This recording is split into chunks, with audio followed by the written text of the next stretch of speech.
Astaghfirullah. Ada waktunya miskin atau terikat dengan tempat. Boleh jadi dia di kampungnya kaya, ketika pindah ke kampung lain tidak kaya dia. Atau boleh jadi mungkin kekayaannya terhitung dan terbatas, rupanya ada yang lebih kaya dibandingkan dia. Tetapi kekayaan Allah itu mutlak. Itulah makna ghina'uhu mutlak. Kekayaan Allah itu mutlak. Yang kedua, kekayaan Allah itu terus menerus dan tidak akan terhenti. Kekayaan manusia terkadang terhenti dan terkadang juga hilang. Bukan hanya terhenti kekayaannya, hilang semua kekayaannya. Karena tidak ada kekayaan manusia itu yang terus menerus kaya, tidak. Pasti ada waktunya kekayaan itu meninggalkan dia atau dia yang meninggalkan kekayaan. Tapi kekayaan Allah itu daim, terus menerus. Dan kekayaan Allah itu kaya secara zatnya. Maknanya Allah secara zatnya tidak berhajat kepada makhluknya, sebaliknya makhluk itulah yang berhajat kepada Allah. Qul huwallahu ahad, Allahus samad. Itulah makna samad.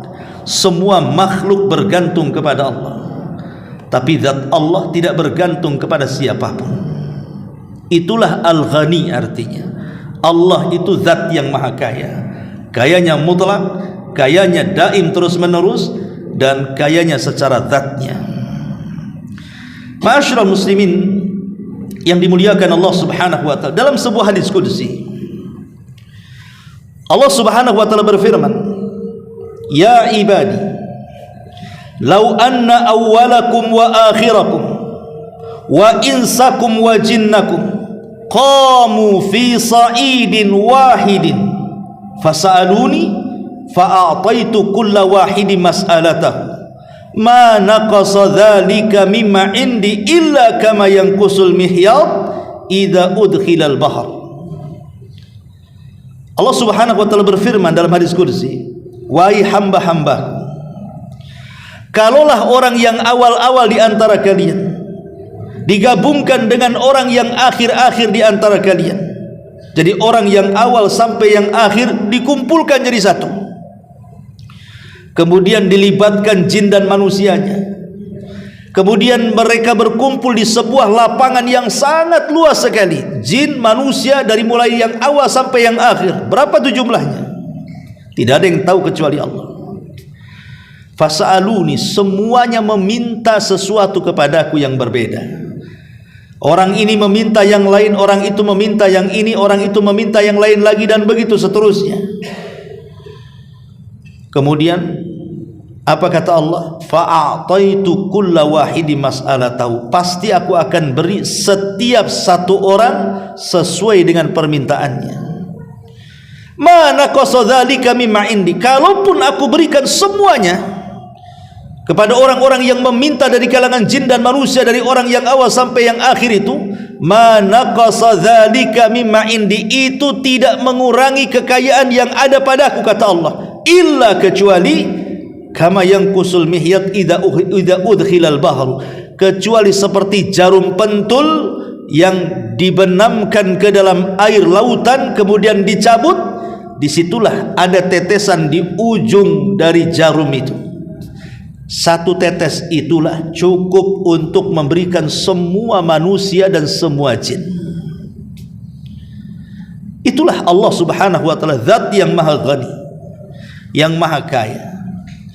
Makanya dalam hadis yang lain juga Nabi SAW mengatakan, dalam hadis Bukhari dari Abi Hurairah radhiyallahu anhu, qala, Rasul mengatakan, yadullah mal'ah la yaghiduha nafaqatun sakha'ul layla wan nahara, wa qala ara'aytum ma anfaqa mundu khalaqas samawati wal ard fa innahu lam yaghid ma fi yadihi.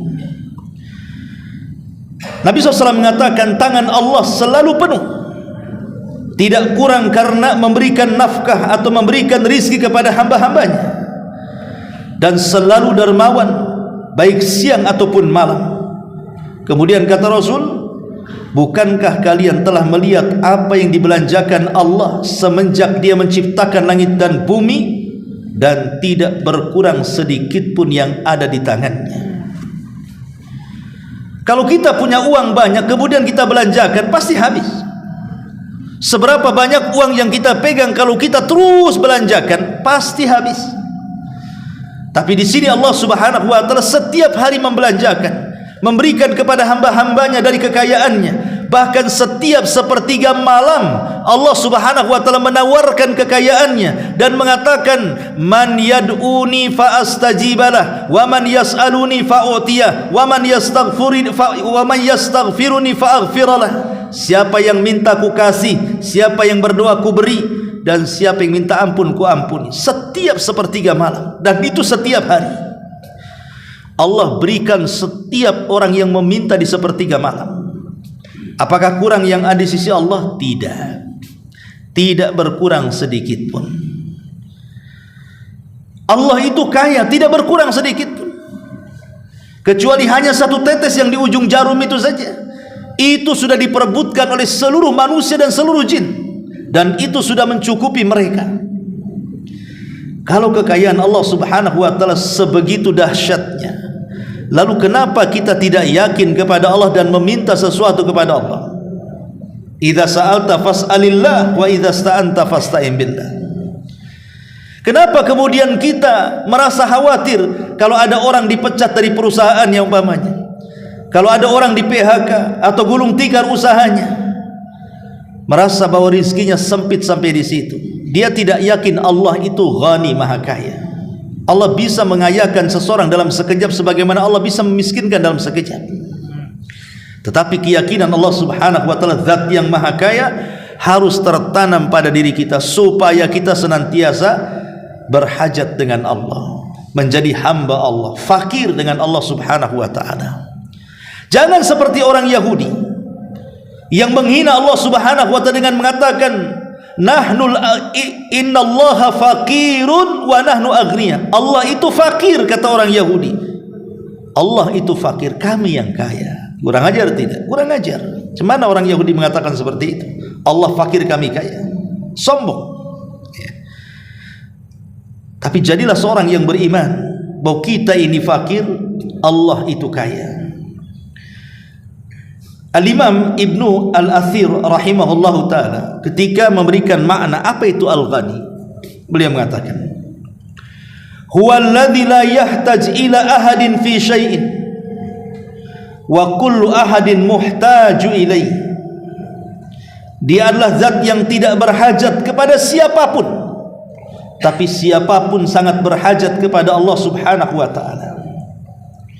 Kemudian juga Imam Al-Khattabi rahimahullahu ta'ala mengatakan, ketika memberikan makna Al-Ghani, dia mengatakan, annahu subhanahu wa ta'ala huwa alladhi istaghna anil khalqi wa an nusratihim wa ta'yidihim limulkihi falaysat bihi hajatun ilaihim fahum ilaihi fuqara muhtajun kama wasafa al-khaliqu nafsahu faqala Allah azza wa jalla wallahu ghaniyun wallahul ghaniyyu wa antumul fuqara. Kata Imam Al-Khattabi, dia mengatakan yang dimaksud Allah Maha Kaya adalah Dia merasa cukup dengan dirinya dari makhluknya. Dia tidak berhajat kepada pertolongan makhluknya. Dia tidak berhajat kepada kekuatan makhluknya untuk menguatkan kekuasaannya. Dia tidak berhajat sama sekali kepada mereka. Justru mereka yang fakir berhajat kepada Allah, sebagaimana Allah sifatkan sendiri dalam Quran, Allah itu Maha Kaya sementara kalian fakir. Dari sini kita tahu bahwa manusia sehebat apapun mereka beribadah kepada Allah Subhanahu wa taala, Allah itu tidak berhajat dengan ibadah kita. Allah itu tidak berhajat dengan ibadah kita. Perhatikan riwayat Aisyah radhiyallahu anha. Nabi sallallahu alaihi wasallam membacakan satu ayat, walladzina yu'tuna ma atau wa qulubuhum wajilatun annahum ila rabbihim raji'un. Jadi Allah Subhanahu wa taala berfirman dalam surah Al-Mu'minun ayat 60, dan orang-orang yang mereka senantiasa memberikan apa yang telah mereka berikan. Mungkin mereka suka bersedekah, mungkin suka mengajarkan ilmunya, atau mungkin suka beribadah, suka puasa, suka haji, suka umrah, ataulah ibadah yang lainnya. Dan orang-orang yang memberikan apa yang mereka berikan dengan hati yang takut, karena mereka tahu bahwa sesungguhnya mereka akan dikembalikan kepada Tuhan mereka. Aisyah radhiyallahu anha ketika ditanya soal ayat ini, ahumul ladzina yashrabuna al-khamra wa yasrikun, wahai Aisyah, apakah mereka yang dimaksud ayat ini orang-orang yang minum khamr, ataukah mereka yang mencuri? Qala, kemudian dikatakan, la, bukan. Ya bintas Siddiq, wahai bintas Siddiq, jelaskan siapa yang dimaksud ayat ini. Maka kemudian Aisyah radhiyallahu anha mengatakan, lakinnahumul ladzina yasumuna wa yusalluna wa yatasaddaqun wa hum yakhafuna alla yuqbala minhum. Yang dimaksud ayat ini adalah mereka orang-orang yang berpuasa, mereka yang sholat, mereka yang sedekah, tapi mereka takut kalau seandainya sholat, sedekah dan puasa mereka tidak diterima Allah. Jadi orang-orang soleh dahulu dari kalangan para sahabat, para tabiin, para tabiut tabiin, dan para ulama-ulama soleh, para ulama salaf dulu, mereka sangat takut kalau seandainya ibadah yang mereka lakukan itu ditolak oleh Allah Subhanahu wa ta'ala. Karena selama kita masih hidup di dunia, siapa yang tahu amalan kita diterima atau tidak? Siapa yang tahu istighfar kita itu diterima atau tidak? Tidak ada yang tahu, ikhwan. Salat kita tadi Isya, atau mungkin ibadah kita atau pengajian kita malam ini, siapa yang tahu bahwa ini ibadah kita diterima atau tidak? Tidak ada yang tahu. Atau seseorang yang melakukan maksiat kemudian bertobat kepada Allah, siapa yang tahu tobatnya diterima atau tidak? Tidak ada yang tahu. Sehingga dahulu para ulama salaf, karena mereka tidak tahu, maka mereka sangat takut, sehingga mereka sangat berhajat kepada Allah Subhanahu wa ta'ala kalau ibadah mereka diterima, kalau tobat mereka betul-betul diterima oleh Allah Subhanahu wa ta'ala dan tidak ditolaknya. Begitulah hajatnya para ulama dulu kepada Allah Azza wa Jal. Mereka senantiasa takut karena mereka tahu Allah itu zat yang maha kaya, kaya segalanya, termasuk kaya pahala. Jadi jangan kira kalau seandainya kita sholat, puasa, zakat, haji dan yang lainnya Allah berhajat dengan kita. Tidak, Allah tidak berhajat dengan kita. Kalau satu dunia semua beriman kepada Allah Subhanahu wa ta'ala, tidak akan membesarkan kekuasaan Allah. Kalau satu dunia semua bermaksiat kepada Allah, tidak mengurangi kekuasaan Allah sedikit pun. Karena Allah tidak berhajat dengan kita, kita yang berhajat dengan Allah Subhanahu wa ta'ala. Ma'asyiral muslimin yang dimuliakan Allah Azza wa Jalla, dari sini ada pelajaran, jangan merasa takjub dengan amal saleh. Jangan merasa cukup, merasa sombong dan takjub dengan amalan kita. Jangan tertipu dengan amal saleh kita. Karena ada orang yang tertipu dengan amalannya. Kenapa kau tidak sedekah? Aku sudah banyak sedekah. Karena ada orang yang seperti itu. Bantulah dia, aku sudah banyak bantu orang. Ada orang yang seperti itu. Apakah dengan kata-kata aku sudah banyak bantu orang, aku sudah banyak bersedekah, apa dia tahu sedekahnya diterima? Siapa yang tahu sedekahnya diterima? Tidak ada yang tahu. Tahunya diterima kalau kita sudah mati. Baru tahu, oh ini amalan yang diterima Allah, ini istighfar yang diterima Allah, oh ini amalan ditolak Allah, ini istighfar yang ditolak Allah. Begitu. Cuman kita hanya berharap kepada zat yang maha kaya dengan kekuatannya, dengan kekayaannya, dengan ampunannya, dengan pahalanya, dan begitu seterusnya. Maka ini harus ditanamkan supaya kita tidak sombong. Kalau kita meyakini Allah itu zat yang maha kaya, berarti kita merasa kecil di hadapan Allah. Maka siapapun yang sombong di dunia, Allah akan buat kecil dia di akhirat. Nabi SAW mengatakan, yuhsyarun al-mutakabbiruna yawmal qiyamah ka'amthali dzar, kata Rasul. Orang-orang yang sombong di dunia akan dibentuk seperti semut kelak pada hari kiamat. Di dunia kalian bisa merasa besar, di akhirat Allah kecilkan. Baru tahu siapa yang berhak sombong di sini. Karena sombong itu ridanya Allah. Allah sombong wajar karena dia kaya. Makhluk sombong tidak wajar karena makhluk itu miskin. Sesama manusia saja, yang satu orang kaya, yang satu orang miskin. Dua-duanya sombong. Tapi sombongnya orang miskin itu lebih besar dosanya dibandingkan sombongnya orang kaya. Kenapa? Karena orang kaya sombong wajar, ada pendorong untuk sombong dengan kekayaannya. Lalu orang miskin sombong, apa yang disombongkan dengan kemiskinannya? Makanya kenapa orang miskin sombong lebih besar dosanya dibandingkan orang kaya sombong, walaupun sombong dua-duanya dosa besar. Ini sesama manusia. Walillah al-mathalul a'la. Tentu dengan Allah permisalan lebih tinggi lagi. Allah berhak sombong dengan kekayaannya, makanya ridanya Allah adalah kesombongan. Tapi makhluk mau sombong dengan Allah, ini gimana ceritanya? Ya, ma'asyiral muslimin yang dimuliakan Allah Subhanahu wa taala. Yalah, itulah diantara bagaimana kita harus meyakini Allah itu ghani, Allah itu zat yang maha kaya. Lalu apa diantara hikmah yang kita bisa petik dari nama Allah Subhanahu wa taala Al-Ghani di sini? Bahwa Allah itu zat yang maha kaya. Yang pertama, anna lillahi al-ghani lahu mulkus samawati wal ardh wa ma fihima wa ma bainahuma. Ingat bahwa Allah itu zat yang maha kaya. Dialah pemilik langit dan bumi, di antara keduanya dan di dalam keduanya. Itu semua milik Allah. Berarti tidak ada sejengkal tanah pun milik kita, walaupun sudah punya sertifikat. Tapi jangan dijadikan dalil pula, oh ini tanah milik Tuhan, berhak saya ambil tanah sebelah sini. Nah, itu aturan negara. Maksudnya secara keseluruhan itu undang-undang manusia. Semua alam semesta milik Allah, baik di antara keduanya atau di dalam keduanya. Dari sini kita menunjukkan bahwa Allah itu ghani secara zatnya dan hamba itu fakir secara zatnya. Yang kedua, bahwa Allah Subhanahu wa taala ghani an ibadihi, la yuridu minhum ta'aman wala syaraban. Allah itu maha kaya dari hamba-hambanya, tidak berhajat hamba memberi makan kepada Allah, memberi minum kepada Allah. Sebagaimana Allah mengatakan, wa ma khalaqtul jinna wal insa illa liya'budun ma uridu minhum mir rizqin wa ma uridu an yut'imun.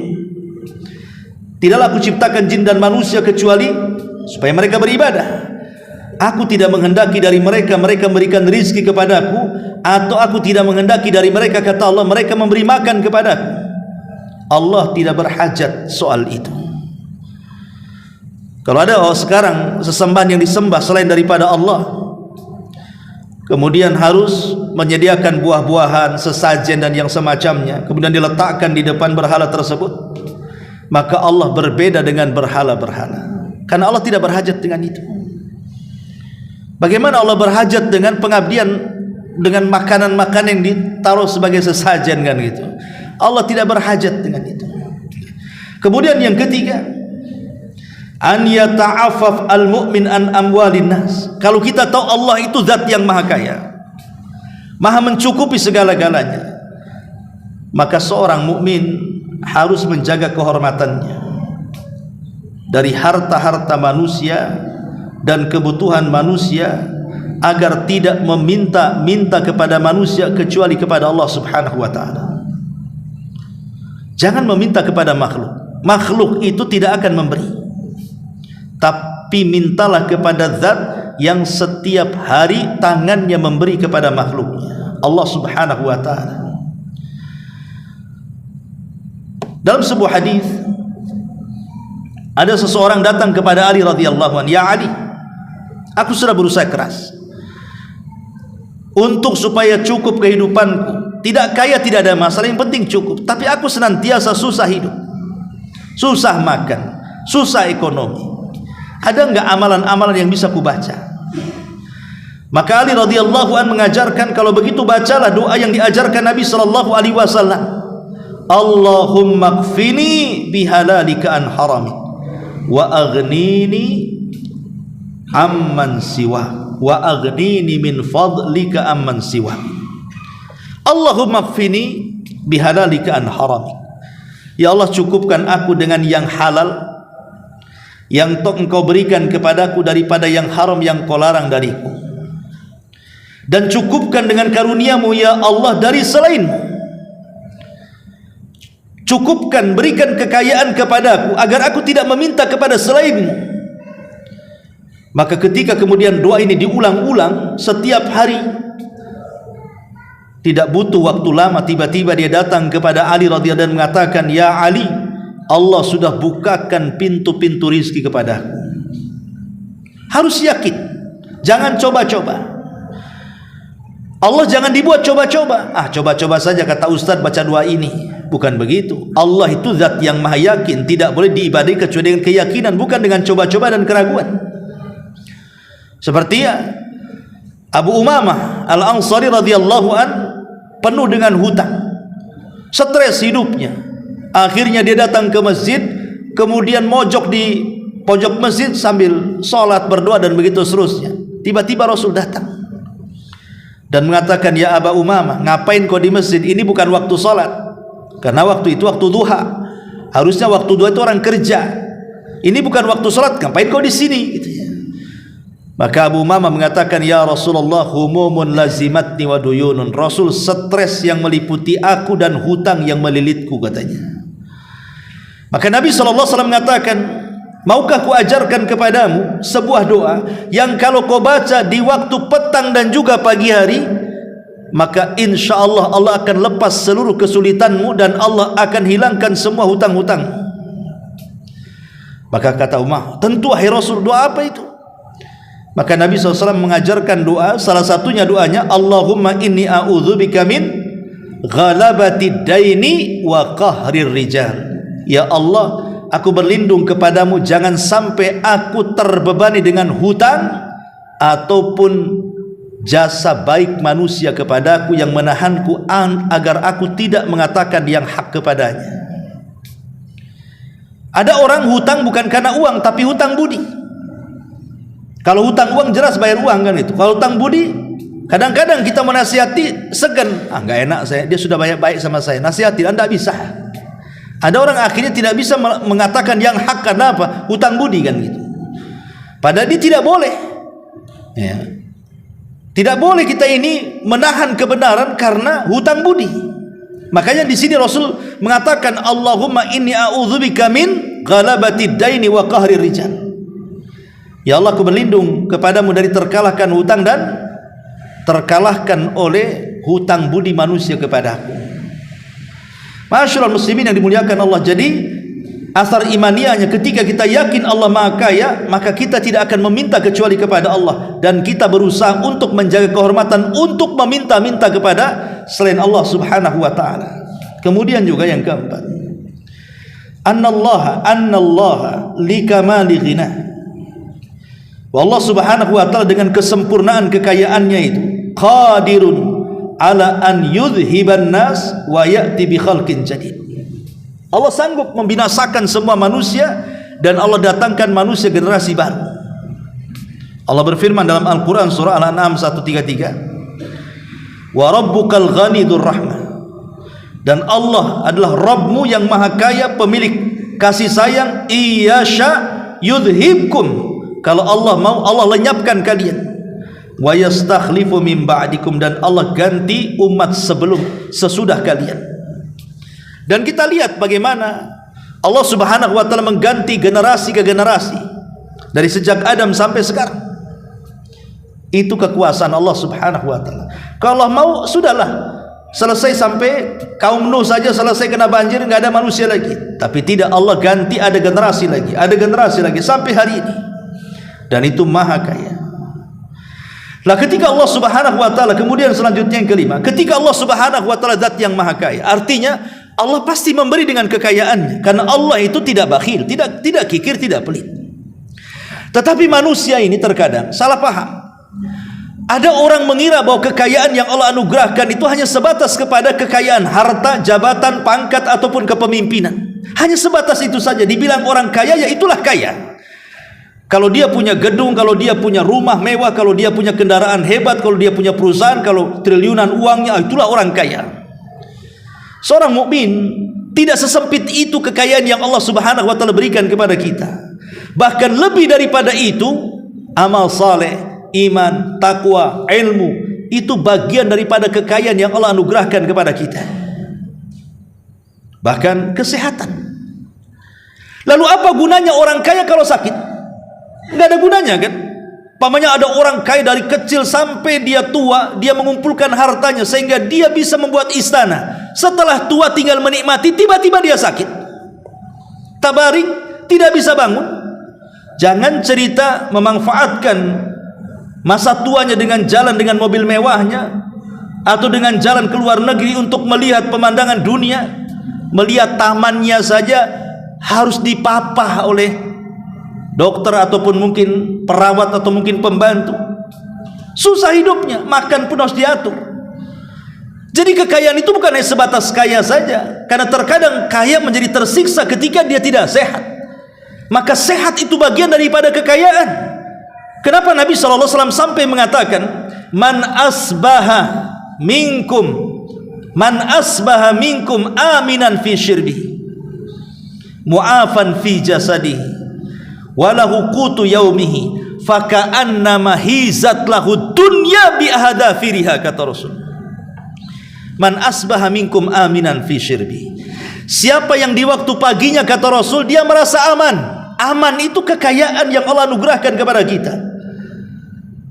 Coba lihat ke negara-negara yang konflik seperti Palestina, yang setiap hari harus jalan kaki ke sana, sampai di sana jalan kaki lagi ke sini, sampai di sini jalan kaki lagi ke mana, untuk menghindari bom-bom pesawat-pesawat tempur Israel itu.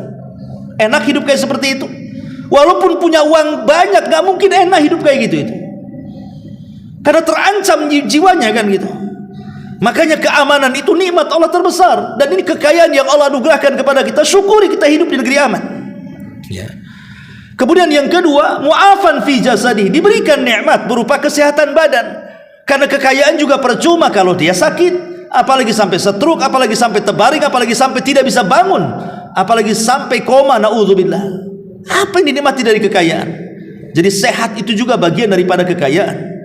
Termasuk wa indahu qutu, dia bisa makan di pagi harinya. Ada orang yang tidak bisa makan, makanan depan dia tapi tak bisa dimakan. Dia sanggup dengan kekayaannya memberi mungkin 100 macam lauk pauk, tapi tidak ada yang bisa dimakan. Makan ini kolesterol, makan darah tinggi, makan ini, akhirnya ujung-ujungnya kentang rebus. Kenapa? Allah cabut itu kan nikmatnya di situ. Tapi ada orang yang subhanallah, dia semua dimakan, lalapan dimakan, semua dimakan, nggak ada pantangan dengan dia, dimakan semuanya, bahkan dijilati pula cobeknya, saking lezatnya. Itu nikmat. Karena banyak orang kaya tidak bisa senikmat dia makan. Makanya kenapa Rasul mengatakan kalau di pagi hari diberikan keamanan, diberikan kesehatan, bisa makan dengan enak, faka'annahu hizat lahu dunya bihadzafiriha, kata Rasul, maka dia telah menggenggam dunia dengan kepalanya itu. Karena itu dicari manusia kan. Manusia itu mencari apa kalau tidak aman, sehat, makan? Itu dicari manusia. Dan itu kekayaan yang Allah anugerahkan yang harus kita syukuri. Ya termasuk tadi keimanan, ilmu, antum hadir majelis taklim, ini kan kekayaan. Karena kekayaan itu tidak mesti di dunia ya. Kekayaan itu juga bisa berupa tabungan kita untuk akhirat kelak di sorga. Itu juga kekayaan yang kita cari di dunia. Ma'asyiral muslimin yang dimuliakan Allah Azza wa Jalla. Jadi intinya bahwa Allah itu ghani, Allah itu zat yang maha kaya, dan kita sangat berhajat kepada Allah Subhanahu wa ta'ala. Adapun tentang sebab-sebab bagaimana kita ini mencari kekayaan dari zat yang maha kaya, bagaimana caranya? Secara singkat, yang pertama, bertakwalah kepada Allah. Karena takwa itu bisa mendatangkan rizki dari arah yang tidak disangka-sangka.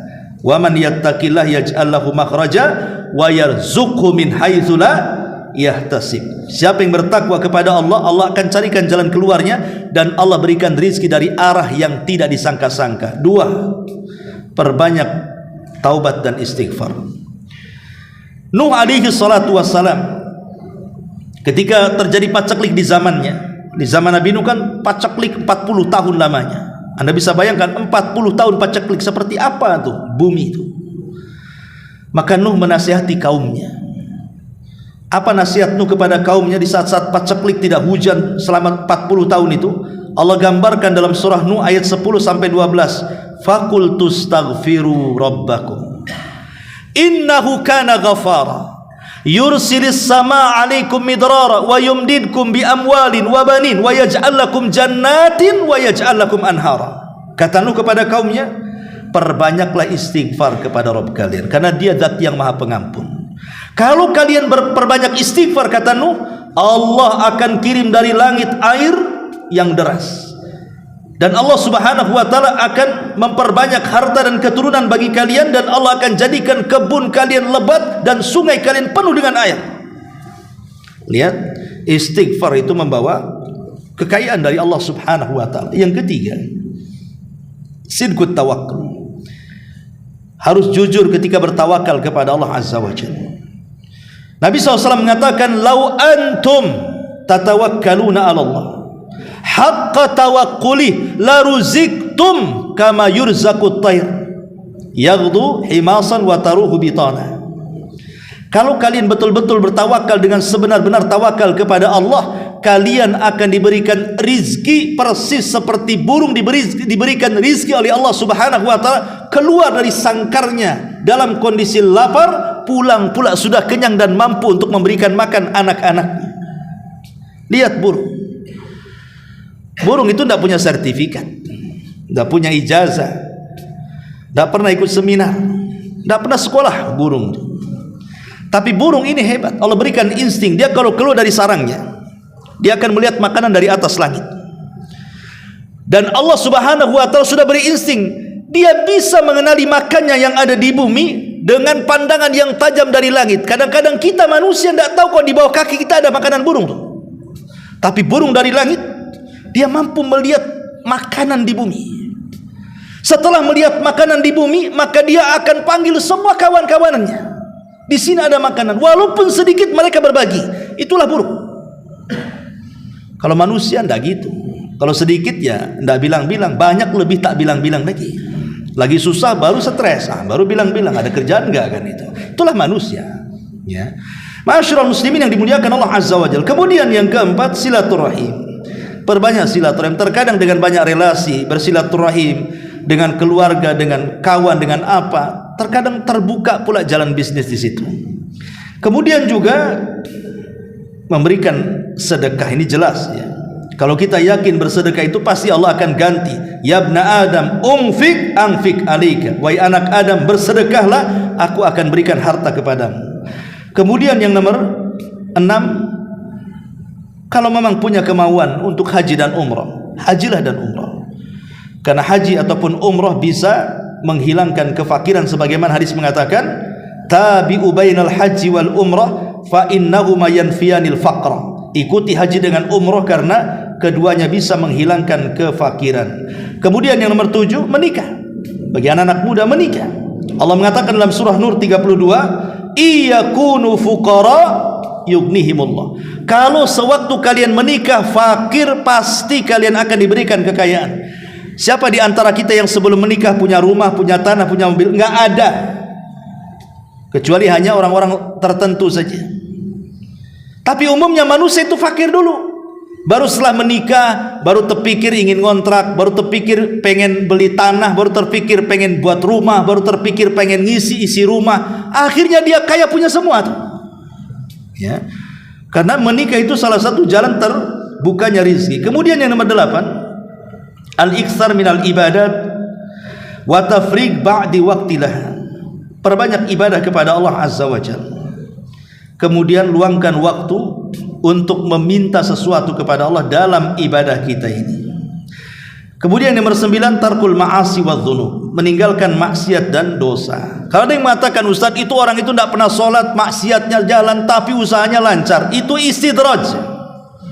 Ingat, kalau ada orang yang diberikan kekayaan oleh Allah di atas kemaksiatan yang disukainya, pada Allah benci dengan maksiatan itu, maka hanya istidraj sementara, sampai pada waktunya Allah akan datangkan azab kepada dia.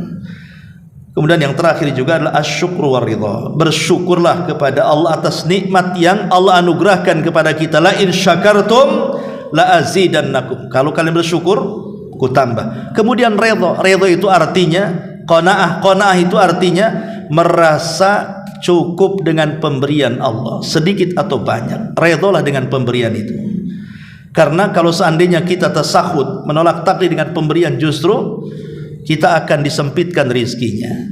Wallahu a'lam bishawab. Ini yang bisa sampaikan, mudah-mudahan ada manfaatnya. Subhanaka wa bihamdika asyhadu an la ilaha illa anta astaghfiruka wa atubu ilaik. Allahu ta'ala alam. Assalamualaikum warahmatullahi wabarakatuh.